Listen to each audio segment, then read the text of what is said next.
Ladies and gentlemen, good afternoon. Thank you all very much for being here.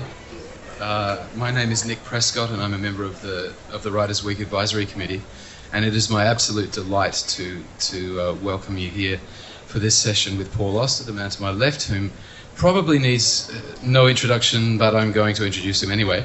Born in New Jersey, Paul did many of the things writers tend to do. He attended university, he travelled, and indeed lived in France for a number of years. He's a fluent speaker of French and has published a number of translations, and since the early 70s he's published in almost every form conceivable. He's written poems, published essays, of course he's written many novels, some of whose titles I'll remind you of in a moment. He's co-edited an edition of Beckett's works with our own John Coetzee. He has edited an acclaimed collection of essays and has over the years made a fascinating move into the world of the cinema, a world in which he and his characters have always dwelt in one way or another. Many of you will of course have seen the gorgeous and charming film Smoke, which Paul wrote and I think co-directed? Co-made. And its companion piece Blue in the Face, in which among other things Jim Jarmusch has his last cigarette and Michael J. Fox asks how much it would cost to get Giancarlo Esposito to eat a bowl of his own feces. As a writer and director, Paul has made two films of his own, Lulu on the Bridge, starring Harvey Keitel and Mira Sorvino, and most recently The Inner Life of Martin Frost, which is yet to be screened here. Paul's novels, as you'll all know, include The Invention of Solitude, The Music of Chance, which was also filmed, Leviathan, the much-admired New York trilogy, The Book of Illusions, The Brooklyn Follies, and most recently the astonishing Travels in the Scriptorium. His new book, Man in the Dark, which will be published in August, is indeed a book we'll hear Paul read from in a moment, and I'm very excited about that. Ladies and gentlemen, Mr. Paul Auster. Thank you.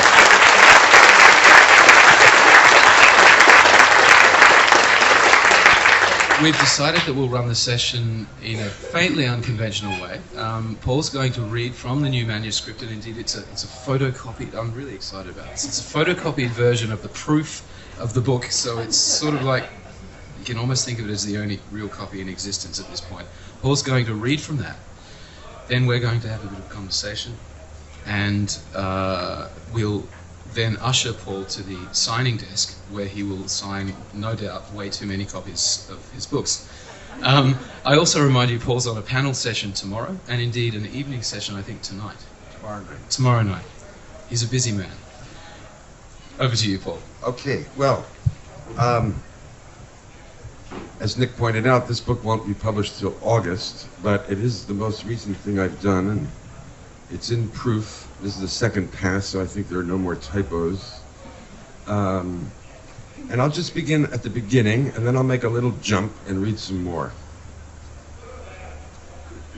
There are no chapters, it's just one continuous narrative. I am alone in the dark, turning the world around in my head as I struggle through another bout of insomnia, another white night in the great American wilderness. Upstairs, my daughter and granddaughter are asleep in their bedrooms, each one alone as well. The 47-year-old Miriam, my only child, who has slept alone for the past 5 years, and the 23-year-old Katya, Miriam's only child, who used to sleep with a young man named Titus Small, but Titus is dead now, and Katya sleeps alone with her broken heart. Bright light, then darkness. Sun pouring down from all corners of the sky, followed by the black of night, the silent stars, the wind stirring in the branches. Such is the routine. I've been living in this house for more than a year now, ever since they released me from the hospital. Miriam insisted that I come here, and at first it was just the two of us, along with a day nurse who looked after me when Miriam was off at work. Then, 3 months later, the roof fell in on Katya, and she dropped out of film school in New York and came home to live with her mother in Vermont. His parents named him after Rembrandt's son, the little boy of the paintings, the golden-haired child in the red hat, the daydreaming pupil puzzling over his lessons, the little boy who turned into a young man ravaged by illness and who died in his 20s, just as Katya's Titus did. It's a doomed name, a name that should be banned from circulation forever.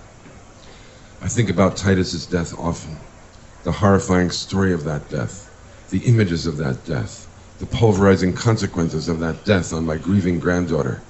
But I don't want to go there now. I can't go there now. I have to push it as far away from me as possible.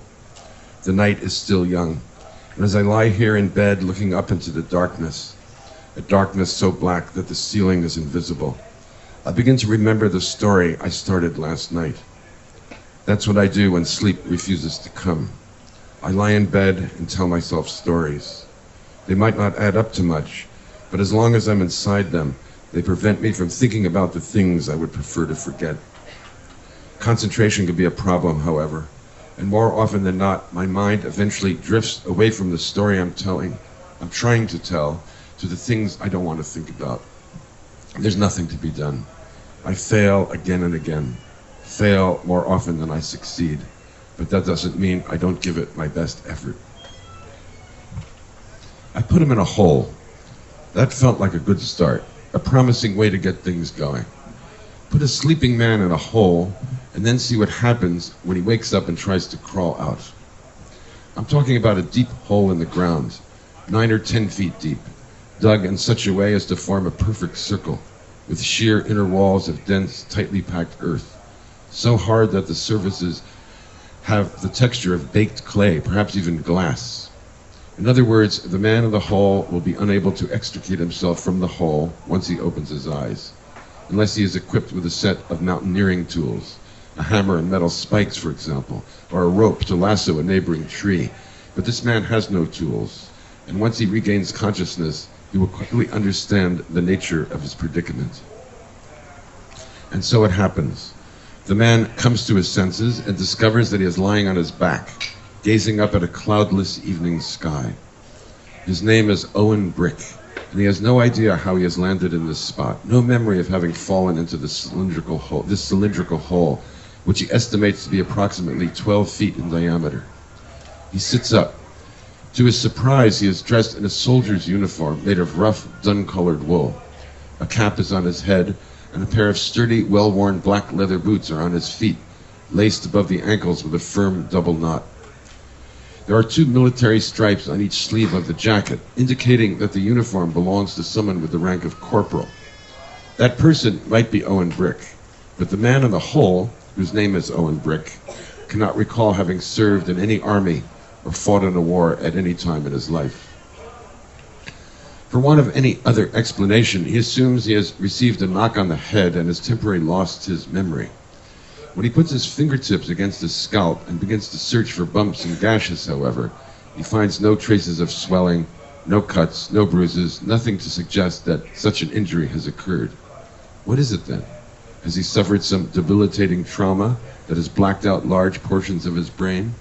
Perhaps. But unless the memory of that trauma suddenly returns to him, he will have no way of knowing.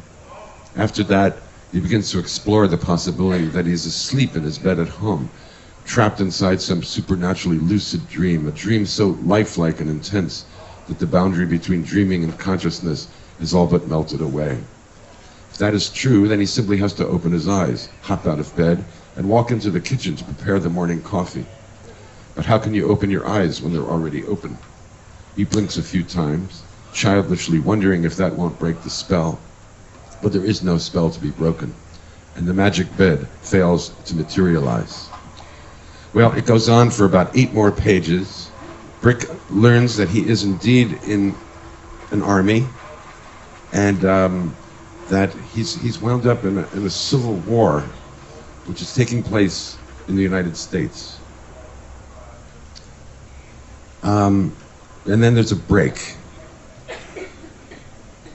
A door has just opened upstairs, and I can hear the sound of footsteps traveling down the hall. Miriam or Katya, I can't tell which. The bathroom door opens and shuts. Faintly, very faintly, I detect the familiar music of pee hitting water. But whoever has done the peeing is thoughtful enough not to flush the toilet and risk waking the household, even if 2/3 of its members are already awake. Then the bathroom door opens, and once again the quiet tread down the hall and the closing of a bedroom door. If I had to choose, I would say it was Katya. Poor, suffering Katya, as resistant to sleep as her immobilized grandfather. I would love to be able to walk up the stairs, go into her room and talk to her for a while. Tell some of my bad jokes maybe, or else just run my hand over her head until her eyes closed and she fell asleep. But I can't climb the stairs in a wheelchair, can I? And if I used my crutch, I would probably fall in the dark. Damn this idiot leg. The only solution is to sprout a pair of wings. Giant wings of the softest white down. Then I'd be up there in a flash. For the past couple of months, Katya and I have spent our days watching movies together. I wanted to talk about movies since you were talking about movies. Side by side on the living room sofa, staring at the television set, knocking off 2, 3, even 4 films in a row. Then breaking for dinner with Miriam, and once dinner has been eaten, returning to the sofa for another film or 2 before going to bed. I should be working on my manuscript, the memoir I promised to write for Miriam after I retired 3 years ago. The story of my life, the family history, a chronicle of a vanished world. But the truth is, I'd rather be on the sofa with Katya, holding her hand, letting her rest her head on my shoulder, feeling my mind grow numb from the endless parade of images dancing across the screen. For over a year, I went at it every day, building up a hefty pile of pages, about half the story, I'd guess, perhaps a little more. But now I seem to have lost the stomach for it. Maybe it started when Sonia died, I don't know. The end of married life, the loneliness of it all, the fucking loneliness after I lost her. And then I cracked up that rented car, destroying my leg, nearly killing myself in the process. Maybe that added to it as well. The indifference, the feeling that after 72 years on this earth, who gives a damn if I write about myself or not? It was never anything that interested me, not even when I was young. And I certainly never had any ambition to write a book. I liked to read them, that was all. To read books and then write about them afterward. But I was always a sprinter, never a long-distance man. A greyhound working on deadline for 40 years, an expert at cranking out the 700-word piece, the 1,500-word piece, the twice-weekly column, the occasional magazine assignment. How many thousands of them did I vomit forth? Decades of ephemera, mounds of burned up and recycled newsprint. And unlike most of my colleagues, I never had the slightest inclination to collect the good ones, assuming there were any, and republish them in books that no sane person would bother to read. Let my half-finished manuscript go on gathering dust for now. Miriam is hard at it, coming to the end of her biography of Rose Hawthorne, squeezing in her hours at night, on the weekends, on the days when she doesn't have to drive to Hampton to teach her courses. And for the time being, maybe one writer in the house is enough. Where was I? Owen Brick, walking down the road to the city. The cold air, the confusion, a second civil war in America.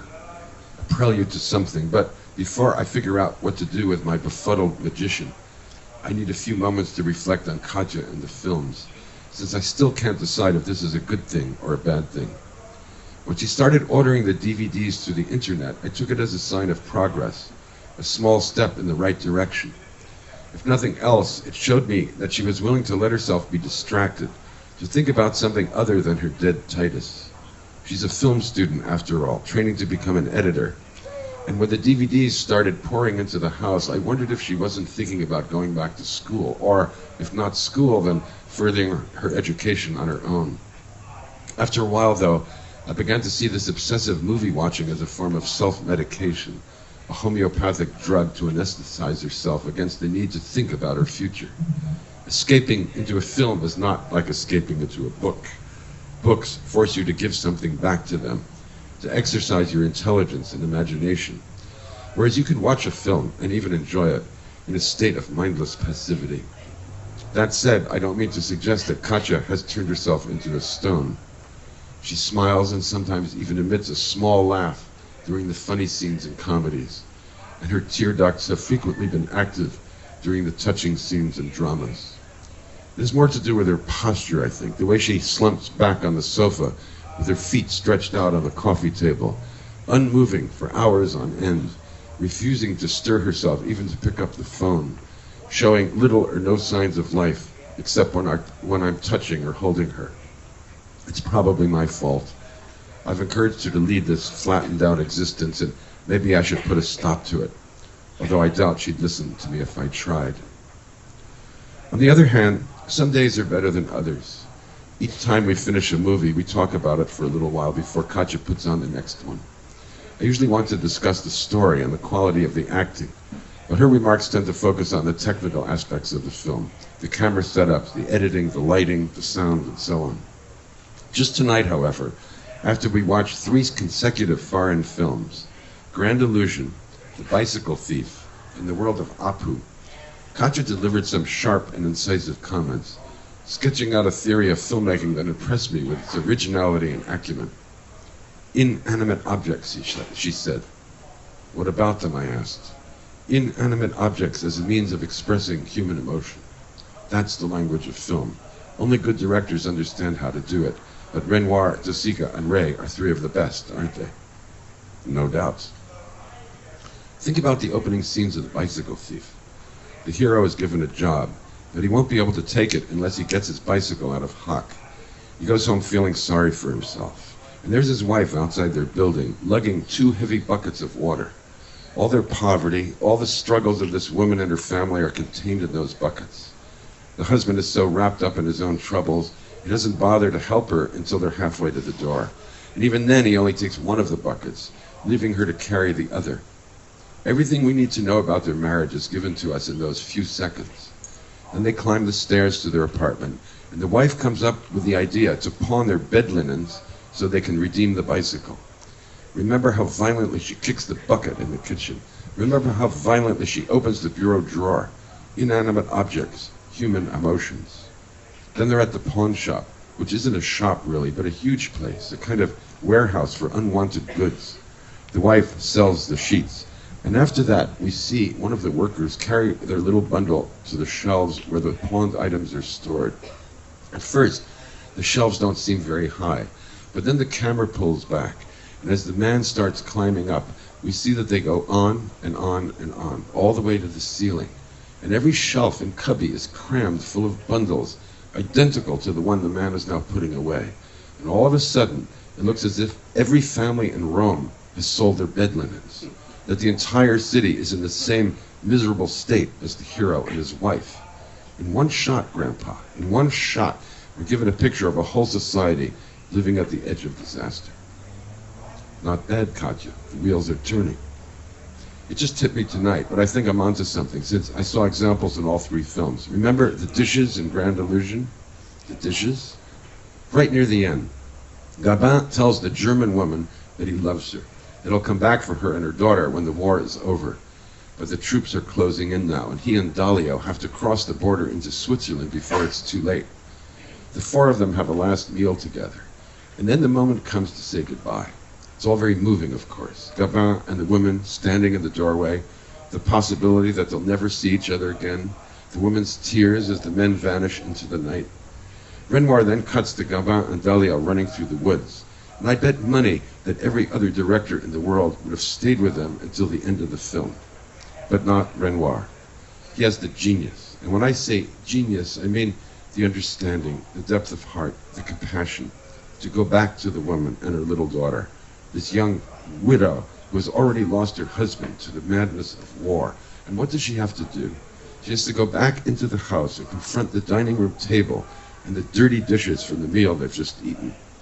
The men are gone now, and because they're gone, those dishes have been transformed into a sign of their absence. The lonely suffering of women when men go off to war, and one by one, without saying a word, she picks up the dishes and clears the table. How long does the scene last? 10 seconds? 15 seconds? No time at all. But it takes your breath away, doesn't it? It just knocks the stuffing out of you. You're a brave girl, I said, suddenly thinking about Titus. Stop it, Grandpa. I don't want to talk about him. Some other time, maybe, but not now, okay? Okay, let's stick to the movies. There's still one to go. The Indian film. I think it's the one I liked best. That's because it's about a writer, Katja said, cracking a brief, ironic smile. Maybe, but that doesn't mean it isn't good. I wouldn't have chosen it unless it was good. No junk, that's the rule, remember? All sorts of movies, from the wacky to the sublime, but no junk. Agreed, but where's the inanimate object in Apu? Think. I don't want to think. It's your theory, so you tell me. The curtains and the hairpin. A transition from one life into another. The turning point of the story. Apu has gone to the country to attend his friend's cousin's wedding, a traditional arranged marriage. And when the bridegroom shows up, he turns out to be an idiot, a blithering numbskull. The wedding is called off, and the friend's cousin's parents begin to panic, afraid their daughter will be cursed for life if she doesn't get married that afternoon. Apu is asleep somewhere under the trees, not a care in the world, happy to be out of the city for a few days. The girl's family approaches him. They explain that he's the only available unmarried man, that he's the only one who can solve the problem for them. Apu is appalled. He thinks they're nuts, a bunch of superstitious country bumpkins, and he refuses to go along. But then he mulls it over for a while and decides to do it. It's a good deed. It's an altruistic gesture. But he has no intention of taking the girl back to Calcutta with him. After the wedding ceremony, when they're finally alone together for the first time, Apu learns that this meek young woman is a lot tougher than he thought she was. I'm poor, he says. I want to be a writer. I have nothing to offer you. I know, she says, but that makes no difference. She's determined to go with him. Exasperated, flummoxed, but also moved by her resolve, Apu reluctantly gives in. Cut to the city. A carriage pulls up in front of the ramshackle building where Apu lives, and he and his bride step out. All the neighbors come to gawk at the beautiful girl as Apu leads her up the stairs to a squalid little garret. A moment later, he's called away by someone and leaves. The camera stays on the girl, alone in this strange room, this strange city, married to a man she hardly knows. Eventually, she walks to the window, which is a cruddy piece of burlap hanging over it instead of a real curtain. There's a hole in the burlap, and she looks through the hole into the backyard, where a baby in diapers, we have one in the audience today too, is toddling along through the dust and debris. The camera angle reverses, and we see her eye through the hole. Tears are falling from that eye, and who could blame her for feeling overwrought, scared, lost? Apu re-enters the room and asks her what's wrong. Nothing, she says, shaking her head. Nothing at all. Then we fade to black, and the big question is, what next? What's in store for this unlikely couple who wound up marrying each other by pure accident? With a few deft and decisive strokes, everything is revealed to us in less than a minute. Object number one, the window. We fade in. It's early morning, and the first thing we see is the window where the girl was the window the girl was looking through in the previous scene. But the ratty burlap is gone, replaced by a pair of clean checkered curtains. The camera pulls back a little, and there's object number two, potted flowers on the windowsill. These are encouraging signs, but we can't be sure what they mean yet. Domesticity, hominess, a woman's touch. But this is what wives are supposed to do. And just because Apu's wife has carried out her duties well, doesn't prove that she cares for him. The camera continues pulling back. We see the two of them asleep in bed. The alarm clock rings, and the wife climbs out of bed as Apu groans and buries his head in the pillow. Object number three, we're sorry. After she gets out of bed and starts walking off, she suddenly can't move because her clothes are tied to Apu's. Very odd. Who could have done this, and why? The expression on her face is both peeved and amused, and we instantly know that Apu was responsible. She returns to the bed, thwacks him gently on the butt, and then unties the knot. What does this moment say to me? That they're having good sex, that a sense of playfulness has developed between them, that they're really married. But what about love? They seem to be contented, but how strong are their feelings for each other? That's when object number four appears, the hairpin. The wife leaves the frame to prepare breakfast, and the camera closes in on Apu. He finally manages to open his eyes, and he yawns and stretches and rolls around in bed. He sees something in the crevice between the two pillows. He reaches in and pulls out one of his wife's hairpins. That's the crowning moment. He holds up the hairpin and studies it. And when you look at Apu's eyes, the tenderness and adoration in those eyes, you know beyond a doubt that he's madly in love with her, that she's the woman of his life. And Ray makes it happen without using a single word of dialogue. Same with the dishes, I said. Same with the bundle of sheets. No words. No words needed, Katya replied, not when you know what you're doing. There's another thing about those 3 scenes. I wasn't aware of it while we were watching the films, but listening to you describe them now, it jumped right out at me. What? They're all about women. How women are the ones who carry the world. They take care of the real business, whether hapless men stumble around making a hash of things, or else just lie around doing nothing. That's what happens after the hairpin. Apu looks across the room at his wife, who's crouching down over a pot making breakfast, and doesn't make a move to help her. In the same way, the Italian guy doesn't notice how hard it is for his wife to carry those water buckets. At last, Katya said, giving me a small poke in the ribs. A man who gets it. Let's not exaggerate. I'm just adding a footnote to your theory. Your very astute theory, I might add. Now, what kind of husband were you, Grandpa? Just as distracted and lazy as the jokers in those films. Your grandmother did everything. That's not true. Yes, it is. When you were with us, I was always on my best behavior. You should have seen us when we were alone. Then a small break. I paused for a moment to shift my position in bed, to adjust the pillow, to take a sip of water from the glass on the bedside table. I don't want to start thinking about Sonia. It's still too early, and if I let myself go now, I'll wind up brooding about her for hours. Stick to the story. That's the only solution. Stick to the story, and then see what happens if I make it to the end. And that's where I'll stop. Thank you.